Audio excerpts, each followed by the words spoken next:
Bienvenue dans Au Quotidien. Au sommaire en ce mardi 3 février, découverte de La Boutique, un café-épicerie inclusif porté par l'association ADAPI de la Sarthe. Et puis en ce moment, au Mans, une famille qui fait un tour de France pour parler du thème de l'isolement de nos aînés. Une véritable histoire de famille, vous le verrez.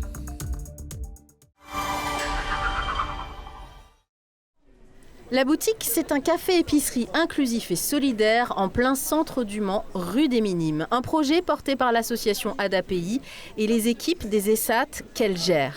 Et qui vend des produits fabriqués dans nos ateliers de la Sarthe ainsi que dans d'autres ESAT du mouvement Une API en France. Ça nous permet de rendre visible le handicap auprès du grand public, mais aussi une question de valorisation. On peut avoir un handicap et en fait on est un citoyen comme les autres. Et on peut faire des produits de grande qualité en circuit court. Emmanuelle confectionne des chocolats à l'ESAT du circuit et dorénavant, elle viendra régulièrement vendre ses produits en boutique. Des fois, s'il demande un conseil, là, tout à l'heure, il y a une cliente qui voulait savoir un conseil. On est là pour aider pour les clients, tout ça. On vend à peu près tout ce qui est produit de la région de l'ESAT, sur les biscuits salés, sur la bière, sur la confiture, sur le chocolat. Fierté et dignité pour Doriane, Emmanuelle et les équipes qui vont se relayer du mardi au samedi, de 10h à 19h dans l'épicerie et à l'étage, au café. Un lieu qui représente un investissement entre 150 et 200 000 euros sur fonds propres de l'association ADAPI.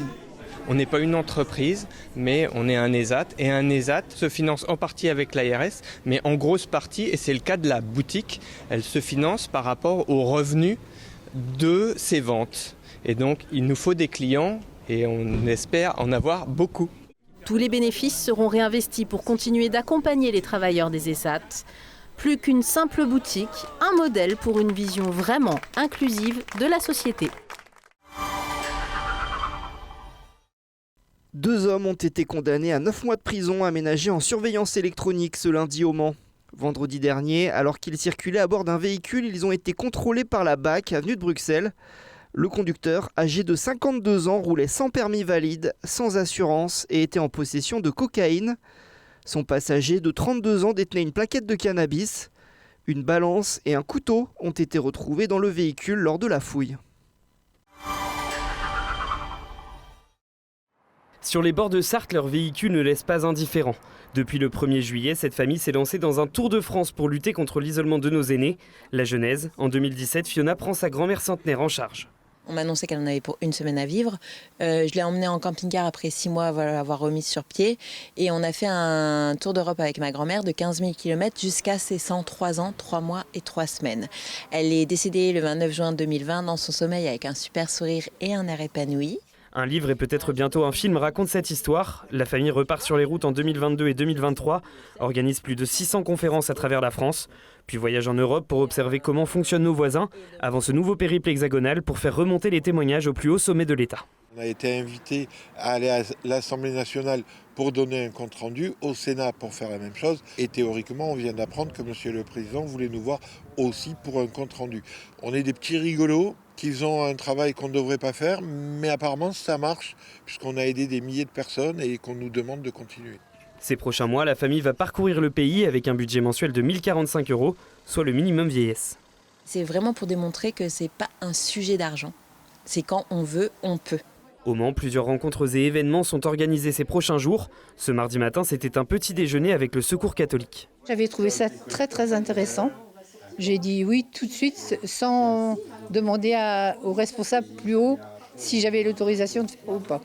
L'occasion d'échanger, de recueillir des témoignages et de déjà tirer des conclusions. Il y a un mal-être avec les personnes âgées et donc c'est ce qu'on essaye d'expliquer, de trouver les solutions par rapport à l'État mais aussi par rapport à la société. Expliquer que quand on a des voisins, on peut aller leur dire bonjour, leur demander s'ils n'ont pas besoin de sucre, enfin trouver une excuse pour aller leur faire un grand sourire et leur réchauffer le cœur.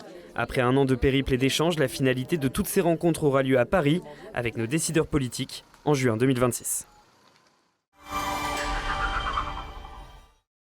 Des vestiaires et des sanitaires insalubres, des colonies de cafards. C'est le tableau que dresse la CGT des territoriaux du Mans au sujet des vestiaires des agents du service propreté de Le Mans Métropole. Dans un communiqué diffusé ce lundi 2 février, le syndicat énumère ses motifs d'inquiétude. Une ventilation défectueuse, des moisissures sur les murs et les plafonds, des colonies de cafards dans les vestiaires et les sanitaires, et des douches en nombre insuffisant, 15 pour près de 180 agents.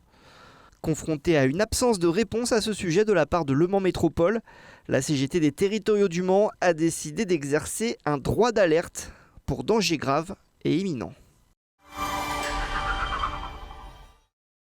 Le président du MSB, Christophe Lebouille, lance un appel aux supporters. À l'approche du match face au Ritas Vilnius mercredi soir, il insiste sur l'importance du soutien populaire pour la suite de la Basketball Champions League. Objectif, décrocher une qualification historique pour les quarts de finale. Le club compte sur une salle pleine et une ambiance de folie pour pousser les tangos dans la compétition européenne. D'ailleurs, vous avez jusqu'à mercredi midi pour jouer sur notre page Instagram et tenter de remporter 2 places pour le match face à Vilnius à Antares ce mercredi à 20h. Les instructions sont à suivre sur le post Instagram. Ce mardi soir sur LMTV Sarthe, à partir de 19h50, ne manquez pas la cérémonie des talents de la Sarthe. Un rendez-vous qui met à l'honneur celles et ceux qui font rayonner notre territoire. Organisée par le Maine Libre et le conseil départemental, cette soirée récompense les personnalités, associations, artisans, sportifs et entrepreneurs sartois les plus inspirants de l'année. La remise des prix sera retransmise en direct sur LMTV Sarthe et sur notre chaîne YouTube.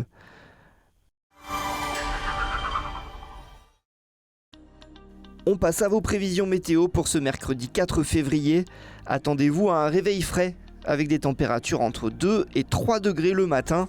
Les éclaircies s'imposeront progressivement malgré quelques nuages passagers. Dans l'après-midi, le ciel sera partagé entre soleil et nuages sans risque de précipitation. Au meilleur de la journée, les températures atteindront 10 à 11 degrés.